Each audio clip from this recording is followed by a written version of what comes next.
Yeah, so this is the first time we've had AWS as part of this, and very glad to do that. AWS is a technology partner of Redline 13, and welcome here.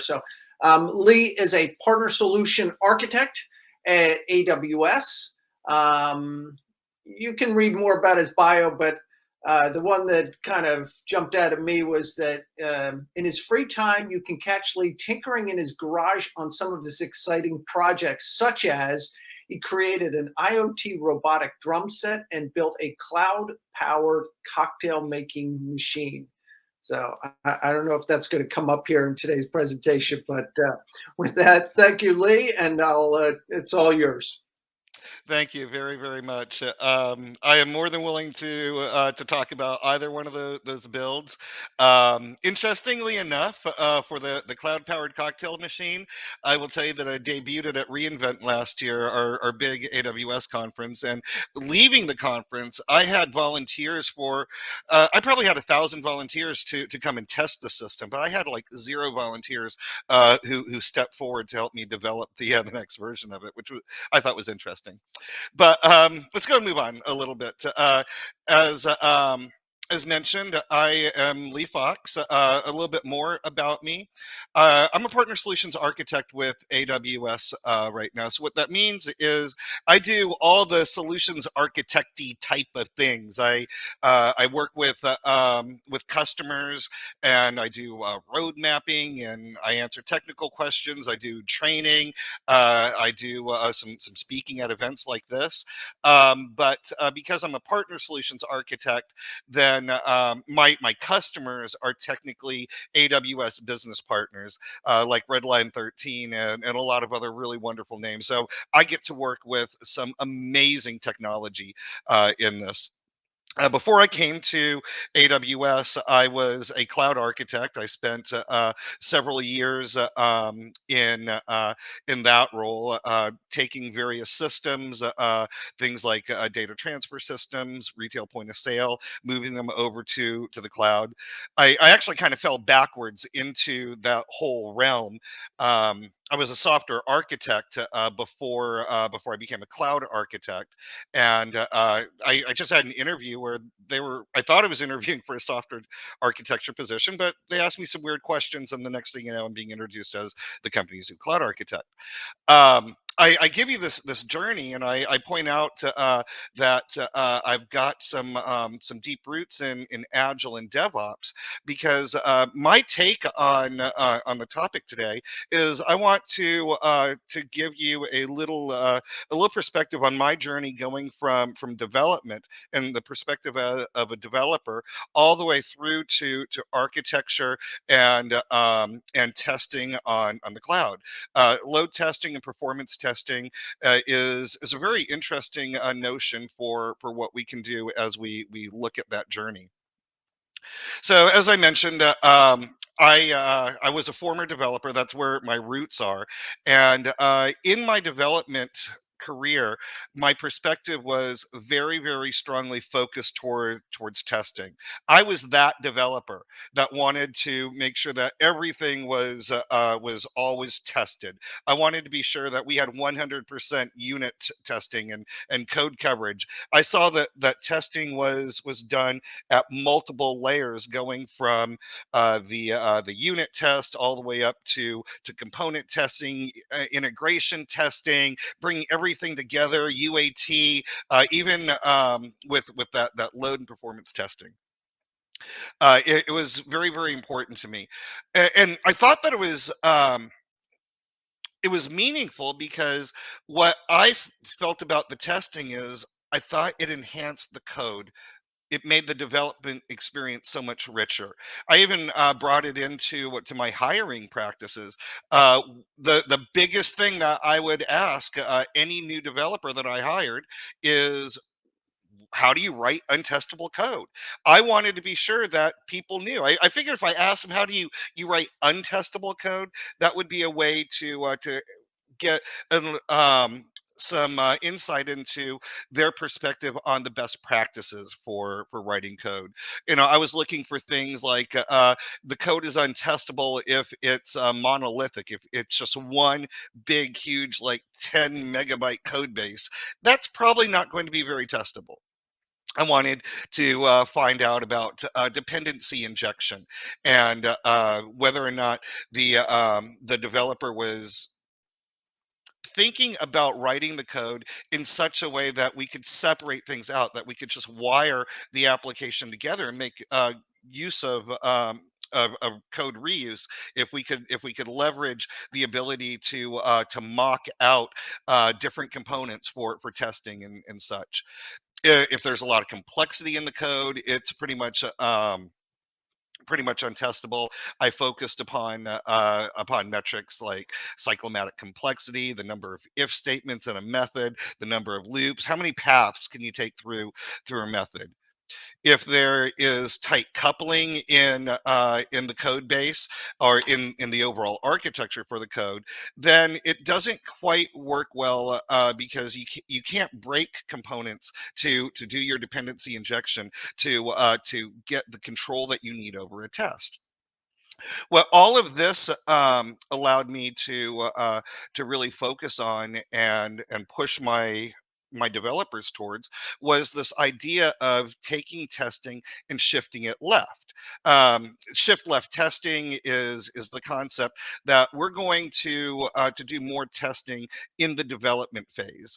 We're going to automate everything, and we're going to allow pipelines to actually execute the code. There were some pushbacks that I noticed in this journey.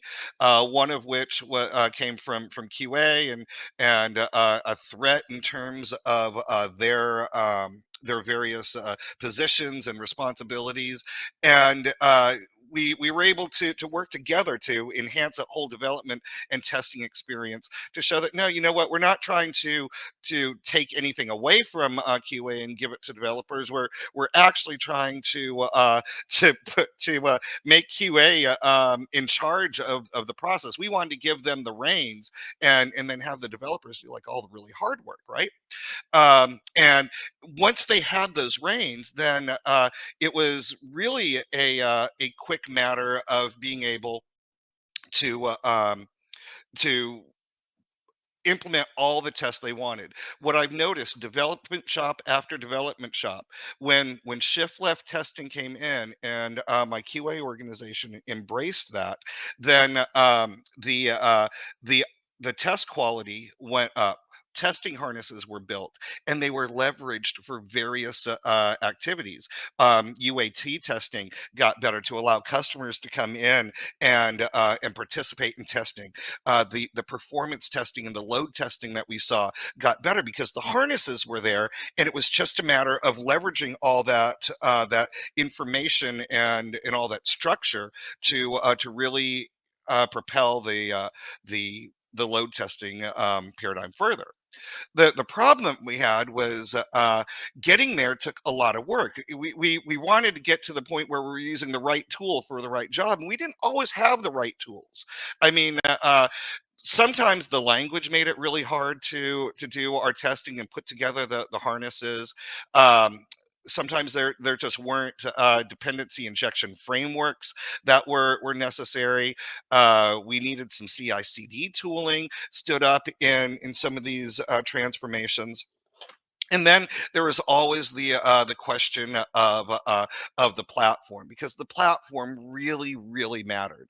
Um, I think I got the biggest insight into to the platform as part of testing everything from the unit testing all the way up to the load and the scale testing. When I became that cloud architect, and all of a sudden I've got this platform that's available to me through AWS to really help me push all of the testing through. And that first job I had as a cloud architect was to leverage the AWS platform, and I've been with it ever since. So I feel that now is a great time to really talk about AWS has really helped me leverage the platform for testing. First of all, what it does is it allows me to have agile test environments. I don't have to worry about building up a farm of servers in a data center. I don't have to worry about the provisioning. The agile nature of the cloud and the elastic nature of the cloud allows me to decide I need some machines, and I'm going to bring it up very quickly. Um, I don't have to procure these. Again, I don't have to maintain them. I'm only going to use them when I need them. Otherwise, I don't have to worry about the maintenance. I get analytics out of the cloud with services in the cloud. I can look at the performance of the application, not just from the test harness standpoint, and get all the test results. I can look at the performance of the application. I can use the tooling in the cloud to determine if I've got problems. But what's more, with some of the services that we'll talk about in a little bit for data analytics, I can take even the test results, bring them in, and I can graph them against the performance of the application, and get even richer correlation of the quality of my application and the performance, especially at scale. And then, of course, there's scalability. We when you're looking at a cloud provider, particularly a cloud provider like AWS, there is a high degree of scale that comes with the platform. AWS and cloud providers operate at a huge scale for the amount of hardware that they are using, and it becomes available to customers on an on-demand basis very quickly. So we could scale up when we need it, and I think that it's a fairly easy jump to make when we're talking about scalability, load testing. They kind of go hand in hand. We need to have that ability. So with agile test environments, that first benefit that I noticed, there are services within AWS like CDK. We've got CloudFormation, a couple others I haven't listed here, like Elastic Beanstalk, things that will allow me to describe my system and describe my environment, and then bring them up fast. AWS CloudFormation allows me to describe um, the entire infrastructure that I'm building in a workload, and again, I just turn it over to automation to bring that up. But what's more, there when we look at automation, I can embrace that whole DevOps mentality, and I can build a pipeline with services like code build, code commit, code deploy, and code pipeline. I can set up a gauntlet for code as it comes in, whether we're talking about the software code, or we're talking about the code that is built into the automated testing. All of that files through a pipeline into our deployment.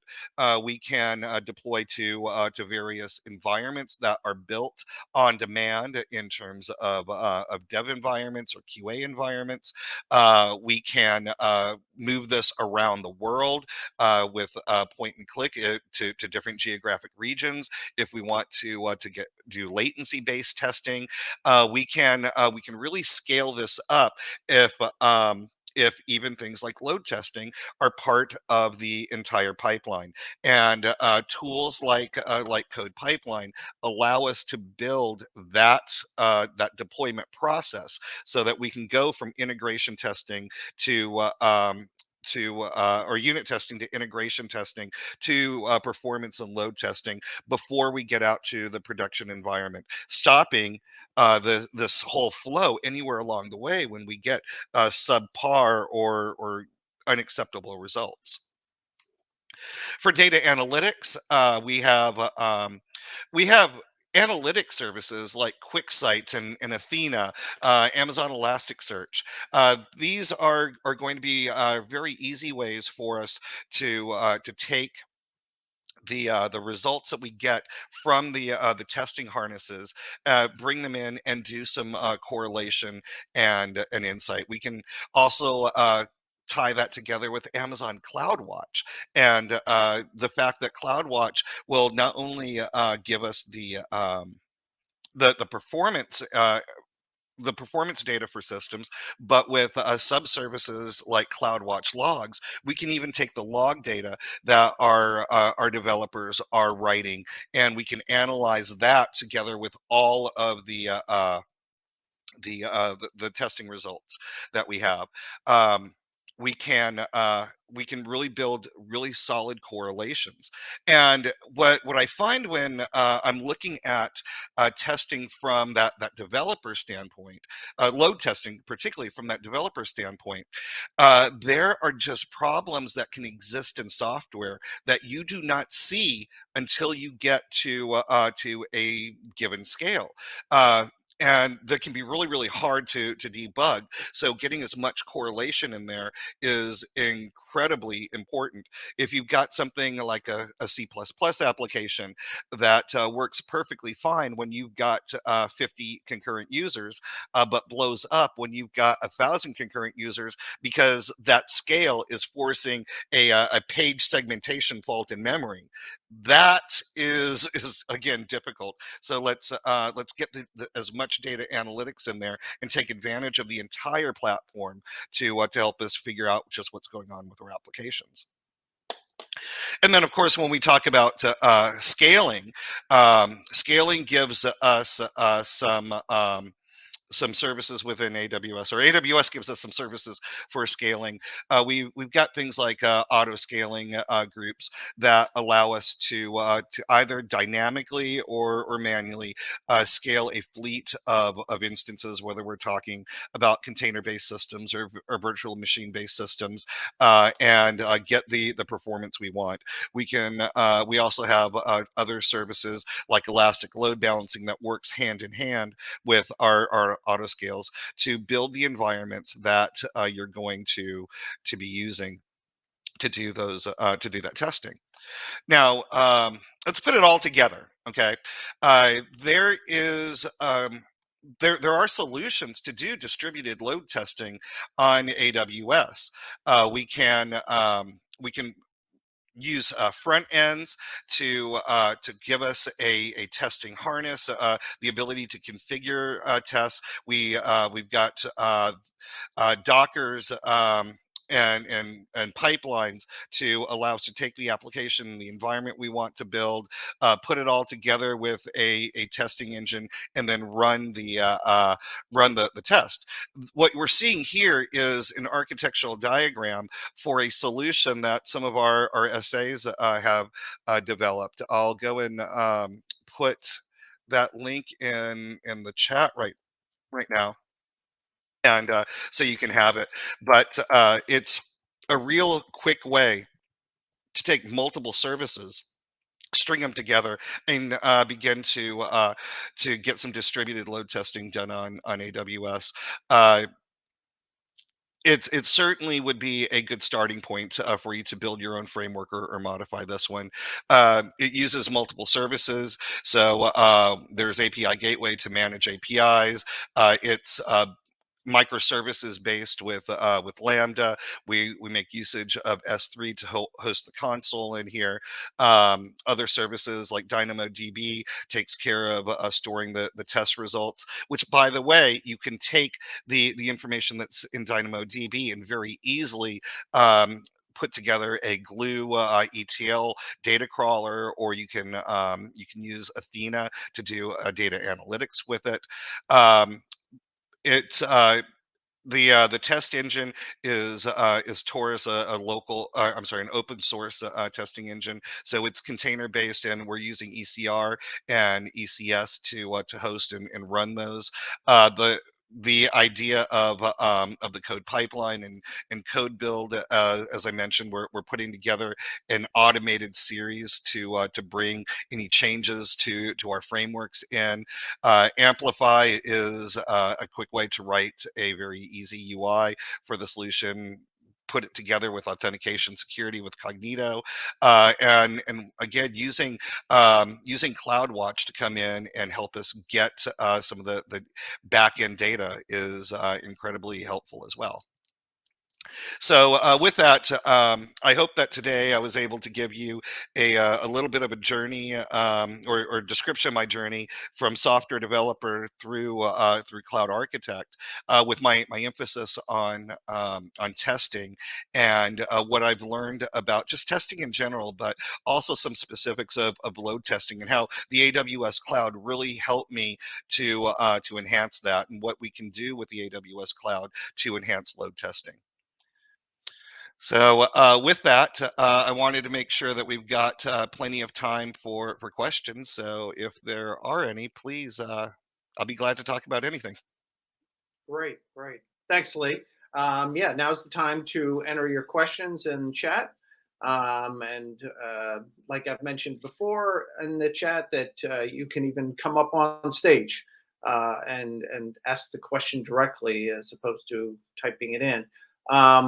While we're waiting to see if who's got some questions, let me ask you a couple questions here. So Sure. there's a lot that you described here on all the different AWS tools and things to help you. And obviously, everyone's not using all of them. But are there certain tools or things that people aren't using that may you would say, hey, they really should be using that? That would be something that really could help them, and people just aren't either aware of it or whatever. Yeah, that's actually a really hard question. I love it, but it's really a hard question to answer because when we look at the AWS cloud, one of the first things that I see is in my building on it is there are multiple ways to do the same thing, and I guess the answer I've got for you is technically it depends. I mean, look at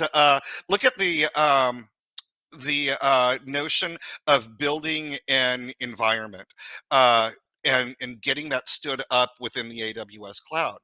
I could do a couple of things. I could use CloudFormation and I could write some JSON or some YAML that describes my cloud environment, my solution, and I can give it to CloudFormation and have that run.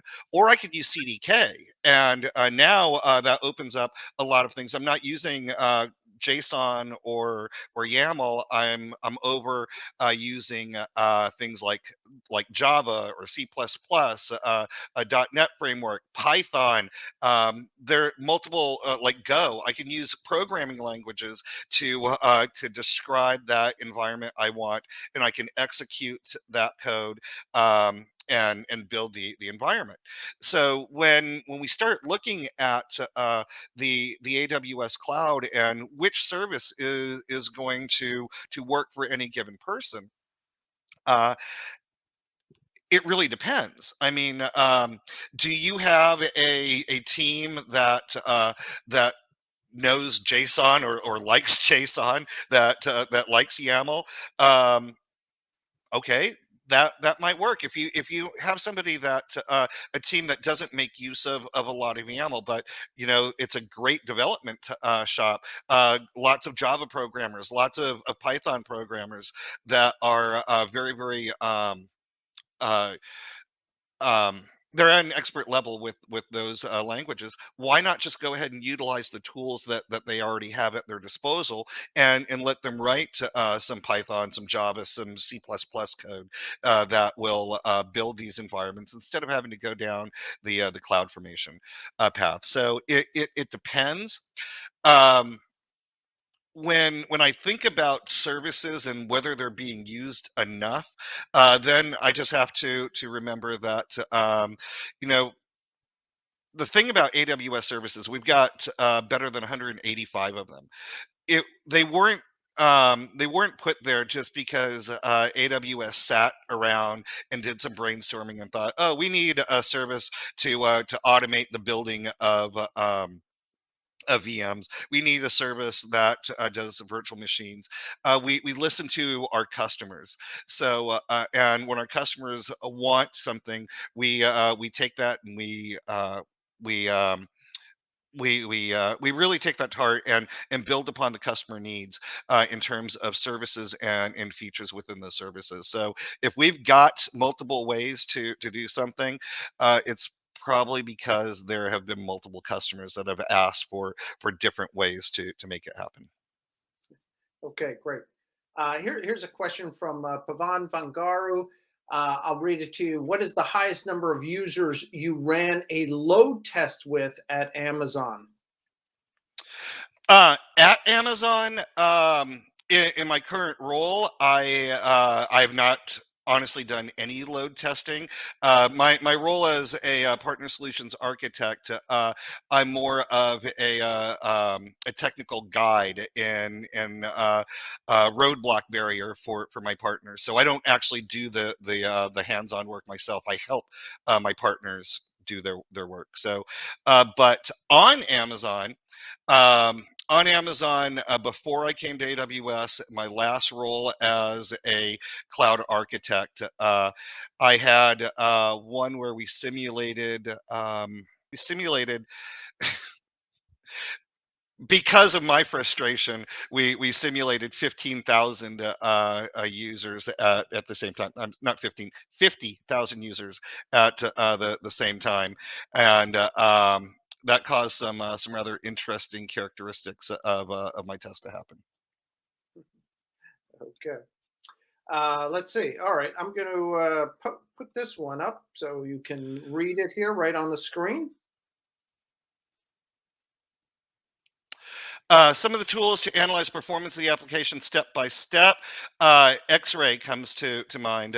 Before I came to AWS, in my software development, I was a very big fan of distributed tracing, and I really love the X-ray service that Amazon has.